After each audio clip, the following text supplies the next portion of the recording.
All right, looks like we are live. Good evening, everybody. This is the virtual players meeting for the 2025 Cowtown Throwdown, supported by Innova Disc Golf, held at Prado Regional Park this Saturday, March 15th. For those of you returning a mess before, nice to see you guys again. My name is Josh, one of your TDs for this weekend. And if most of you already know Nate, who's going to be our other TD. If you haven't met him yet, you can always swing by the Innova Factory store. He's going to be the first guy you see. So this players meeting is just to go over kind of the basics of the event and kind of answer some questions that have been brought up. Of course, if you have anything else, feel free to shoot it to myself or Nate, and we will address it Saturday morning before we start. Just make sure everybody's on the same page. But here we go. Let's get going. So just so everybody's aware, this is a PDGA sanctioned Pro Am C tier event, as well as a SoCal Disc Golf Club Series event. So all PDGA rules are in effect. Just be aware of that. If you have any questions about any rules, please feel free to come talk to me and Nate for any clarifications. A couple things to go over. One of the main rules, everybody has to keep score. We prefer the digital scoring you can do on the PDGA Live Score app. You can also go on their website, pdga.com/score. But the app is the best way. So if you haven't downloaded it yet, I suggest doing it. The code is COW25. I'll have it posted there as well. You won't need that till the morning of. I forgot if it is on the course notes as well. I sent out to everybody. So a few days ago, I emailed course notes and a course map to everybody, along with just some general notes about the course. If you didn't get that email, let me know. I also posted the course notes and caddy book to the disc golf scene page, and the course maps posted there as well. This is a shotgun start tournament, which that means we're all starting at the same time, just on different holes. I'm currently finalizing the holes, but basically you're playing within your division, maybe a couple people that play on mixed cards. If you requested to play with somebody, I did my best to accommodate everybody for round one. Just can't guarantee everything based on some of the rules PGA has for pairing up cards. So if you didn't get to play with somebody, I apologize. It's just how the cards worked out with number of players and divisions that I had to follow PDGA rules. Some things to go over. Let's see. Arriving at the course. So it is $10 to drive into the park per car. So if you can carpool, that's a great idea. If you were a San Bernardino County regional pass holder for either Prado by itself or you have the multi-park pass, you can use those. If you want to go through the main gate, that is fine. We also have another gate that only we can use. And I'll ask Nate to post some information later. But that gate is cash only or pass holders. So if you go up there and try to use your card, it's not going to work. You want to use your card to pay, or you want to use cash or your pass, you can go through the front gate. That's where I'll be. And that admission is not included with the tournament admission because a lot of people do have park passes. So I wasn't going to charge every $10 extra to pay for their parking pass. Let's see. Timing of the event. So the park opens at 7:30. I recommend getting there early. Parking isn't going to be as bad this year, ironically, even though they are doing construction on the course because the lot is all right next to Tournament Central. There's a small paved lot that we can park in. And then actually I showed on the course map, there is a dirt lot that's right next to it that we're allowed to park on as well. Just make sure we're using space wisely. And, if people need to get out, we allow them to get out. Parking should be pretty easy though. Park opens at 7:30. We're going to start round one at 9. Prado is not a very long course. I think the farthest hole is like 375 feet. So pretty short and straightforward. I'm hoping the pace of play will be able to keep moving. When you guys finish round one, make sure you submit your scorecards, get everybody's keeping scores, submit them to us. And we'll have lunch ready for for every player, pros included. You guys put your lunch preference in when you registered of either bacon wrapped hot dogs, regular hot dogs, or veggie burgers. So we'll have all that ready to go. If you played before, we're hoping to have it done a little faster this time with some upgraded cooking stuff. So basically get you guys lunch, so you guys have a nice, good amount of time to eat and chill out and get ready for round two. We're going to start round two at 1-ish, maybe a little earlier, depending what time. But we're going to have at least an hour between rounds, allow people to rest up. But the goal is to start by 1. Hopefully, then we finish the course play at 4. It gives us about an hour to hang out, relax, and do trophies and awards.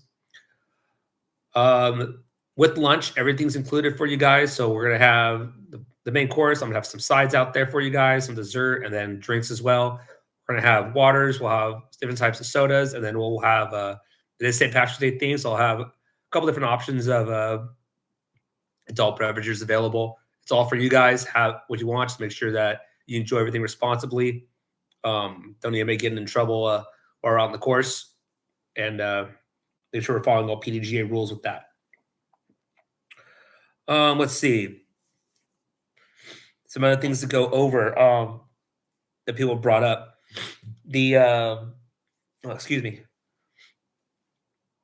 Fishermen. So some guys have brought up questions about, hey, like we were practicing this weekend and there were fishermen on the course and they were using the basket as, to hold their poles. Oh, excuse me again. Nate and I double checked our permit for the course. We did rent out the entire course and we checked the map area. There should be no fishermen along the water lines where the course is active. There's a small sliver that they're allowed to fish on the disc golf side that is not near any of the fairways. And besides that, they need to go fish on the other side. So hopefully with us getting there early and the parking being limited, that dissuades a lot of the fishermen from trying to camp out there. But with the rains and everything, they may want to come out, try to fish. Nate and I will do our best to get them early so they don't park and set up and everything. But if you guys see fishermen trying to set up, just be nice and courteous about it. We don't want to be known as jerks that are yelling at people and telling them to, GTF out of here and everything. But just let them know that, hey, there is an event that has booked the entire park side, and that includes the fishing areas. And we can't have anybody on the course, not only for our pace of play and that rent it, but also for everybody's safety. Discs hurt if they hit, and we can't have that. If you have any difficulties, don't argue with people, don't fight with them. Just come get me or Nate, and we'll come address it. If we have to get park rangers involved, we will. But most of the time, when we tell them, hey, we have this reserved for an event and everything, most people are pretty cooperative about it. I'm hoping, again, that all of us showing up at the same parking area, unlike before where we park at different areas, kind of dissuades people from coming to set up their fish and stuff. We'll be able to see everybody pretty early. So that's kind of my addressing of the fishing issues. Let's see. Next, what should I do? Weather. So I've been keeping an eye on the weather because it is raining right now.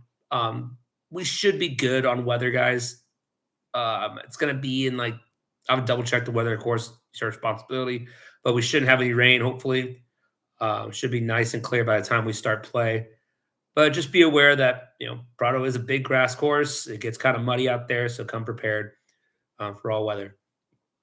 Let's see. What's next on here? Let's go over what we're playing for. So pro players, as opposed to before, you guys are playing for pro payouts.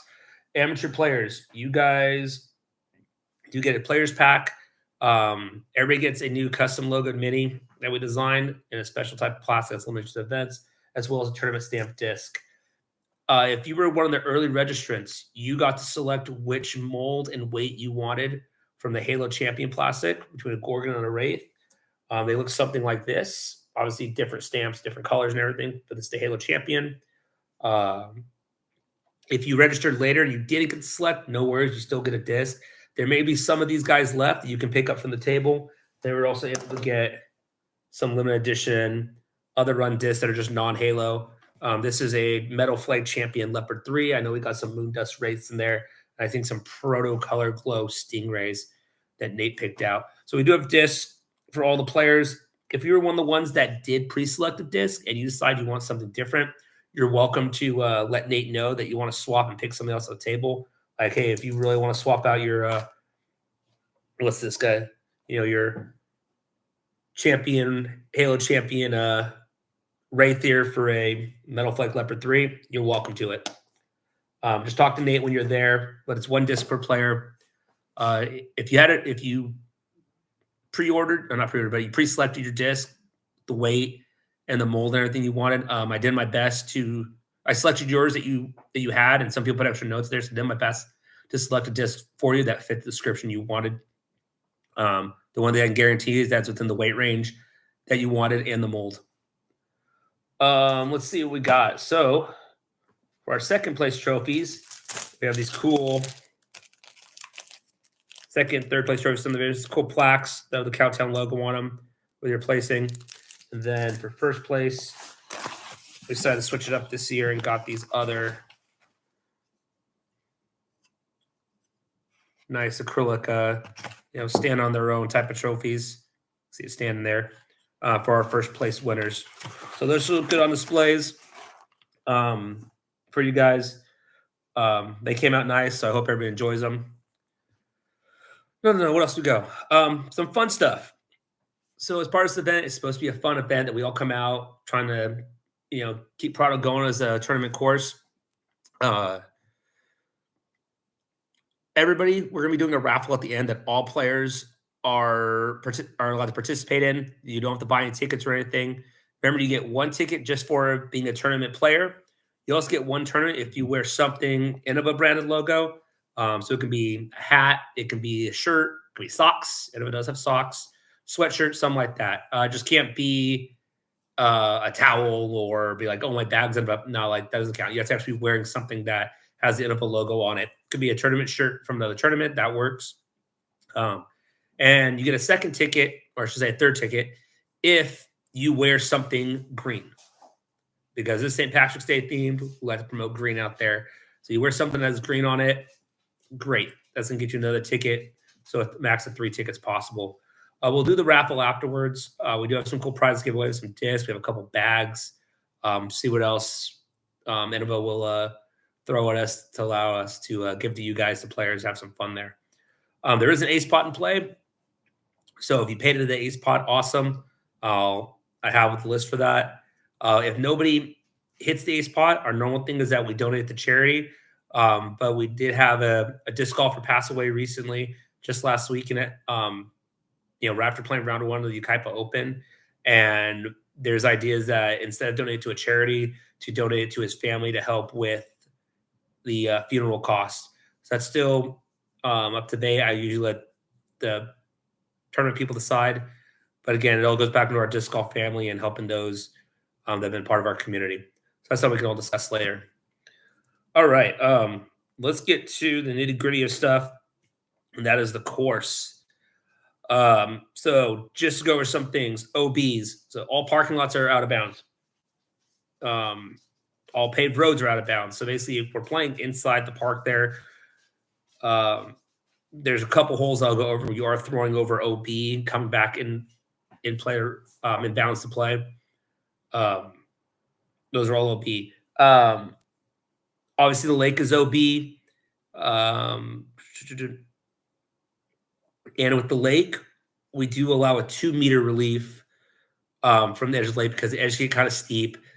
I don't want anybody hurting themselves or falling in the water and anything like that without needed. So 2-meter relief from the lake only. Every other OB, 1-meter relief as standard.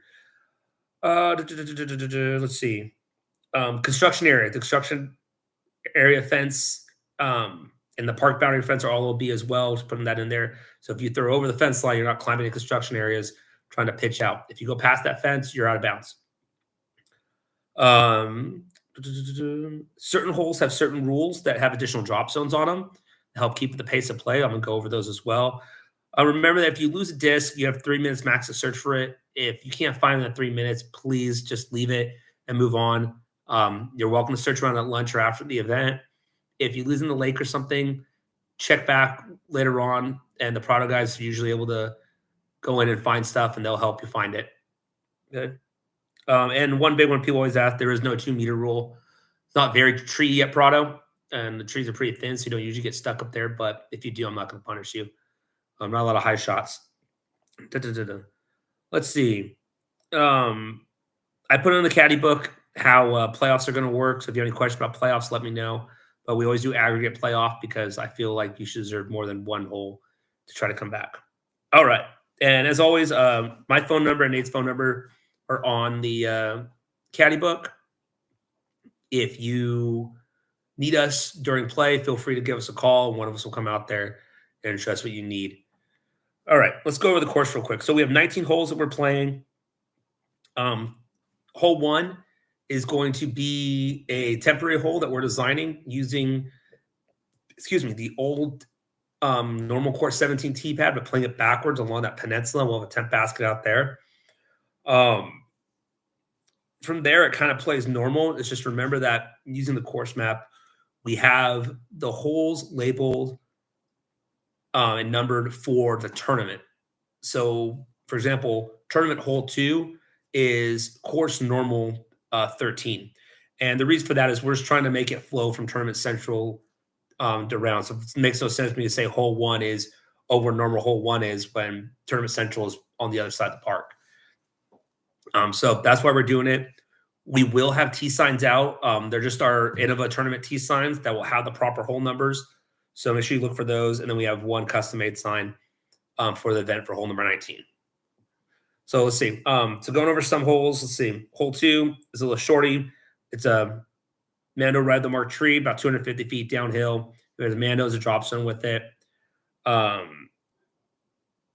3, hole 4, hole 5. This is normal course 18. It's a temp tee pad, so the earthen tee pad there. I'll set out with flags and some paint. So I'm about 200 feet, but it is an island hole. I'll have the island painted out there around the basket and along with flags on the outer boundary. The paint is what creates the boundary. So you must be touching the inside of the grass on the inside of that paint boundary for you to become inbounds. The flags are just there to kind of help show you where it is from afar. It's only about 200 feet. But if you don't land inbounds, or your disc goes out, if your disc is not on the island, touching safe on the island, you play from where it lies with the hazard stroke. So if you haven't played a hazard rule before, it just means you play from where it lies, but you take an additional stroke penalty. Keeps the holes fun, a little bit challenging, and make a bad shot, then the opponent's an extra stroke. Let's see. Hole 6 is the normal 19. This is one of the ones where normally there'd be a mandatory in play, but for the tournament, there's not. I've had some people ask questions saying, oh, is this Mando in play? The caddy book does not say that there's a Mando there. You do not play that mandatory. We will have giant Mando signs out on, basically a T sign size. So if you don't see that, there's not a Mando there. Tells you which way to go. There'll also be marked, the Mandos will be marked in caution tape. But if it doesn't say there's a Mando, there's no Mando. The reason that one doesn't have a Mando for this event, the parking lot there is closed. So if you really want to go right hand, forehand out over the parking lot, which is all OB, and take that risk, go for it. You're not risking hitting any cars. Okay. So let's see. Hole 7 is another semi-island shot. We're teeing off from the parking lot, throwing to the normal 20 basket, the nice new one over there. But basically, you're throwing from out of bounds all the way over bounds. This is one of the first ones that if you do not cross in bounds, you have the option to either take it from where it was last in bounds, or you can proceed to the drop zone up or close to the basket, which is about 60 feet away from the basket. So it's a jump putt. But if you're teeing off from out of bounds, then the last time you're in bounds is when you teed off. So kind of basically makes you want to go to the drop zone. You can throw it to the left-hand side if you want to play safe instead of going to the drop zone. That's perfectly fine. It's just if you don't cross in bounds at all, then you have to decide what you want to do. That's for tournament hole 7. Hole 8, pretty straightforward. 9's a double Mando. 10's a double Mando. 11 is double Mando. 12. No, 11's not double Mando. Sorry. 12 is another double Mando. We have 2 double Mandos here. 13. Okay. So hole 14. Tournament hole 14 is the one that you're throwing across basically next to the lake. The basket is in the short position. This would be regular course 7. And again, this is one where if you throw it and your disc does not come to rest in bounds, you have the option to go from either where it was last in bounds or you can go to the drop zone. The goal behind this one is that if you want to go for it and try to clear the water at 310 feet or whatever it is, and you hit the island you hit land on the other side and it rolls back in, you don't have to go to the drop zone. You can take it from where it hit land right there. But if you throw over and you never reach land, then you can proceed up to the drop zone to get the benefit there instead of having to take it way back or re-tee. So again, the most important thing is just read the caddy book for the rules, and if you have questions, let us know. 15 is a shorty, the mandatory. 16, tournament 16 is the one that a lot of people are like, oh, there's normally a mandatory here. Again, that's normal course hole 9. There's no mando because we're not protecting T-pad 10. So if you want to throw out over the road and try to hyzer in, go for it. It's got a lot of trees in the way and it's all uphill. So have fun. Scroll down. Okay, hole 17. This is the one we're teeing off from on top of the hill, known as Harshberger Hill. And you are teeing off from out of bounds. So you have to cross the road to be inbounds. So you can go as short or as long as you want. As long as you've crossed inbounds, you can take them from there. But like all the other holes, if you for some reason don't cross inbound, for me, if like you throw something that flips over and turns over and goes off the oblivion, there's going to be a drop zone to the side. It's going to allow you to pitch up and run it to try to save your par. I don't want people trying to re-tee 5 times and holding up the cards behind them. So, and the last one is pretty straightforward. 18 and 19 are just throw basic. That is the course notes. So the most important thing is, you have any questions about it, please let me know. I know another question somebody had is the picnic rings. There is no rule for the picnic rings. They play as part of the course. There's no hazard. There's no OB. So if you throw a shot and it lands in the picnic ring, you play from where it lies. If it lands underneath the picnic table is like any other feature. Find a way to play around it. Get your foot in there or something like that. But you can't be picking up picnic tables. Don't be doing that. Okay. With that, I think that just about sums up the meeting. If you have any questions, let me or Nate know. Or shoot us a call, text, or an email, or we can discuss it Saturday morning. Look forward to seeing you everybody Saturday. And come here, buddy.